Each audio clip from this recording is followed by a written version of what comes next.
je raconte les faits, parce que ces faits appartiennent aussi, d'une certaine façon, à l'histoire de France.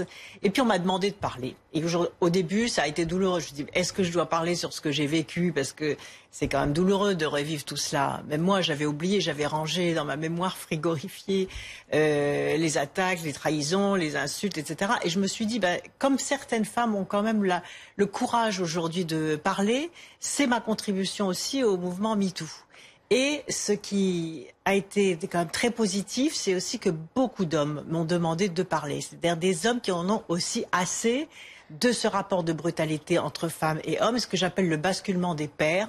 C'est-à-dire les hommes qui se disent « nous, on veut plus de cette société pour nos filles ».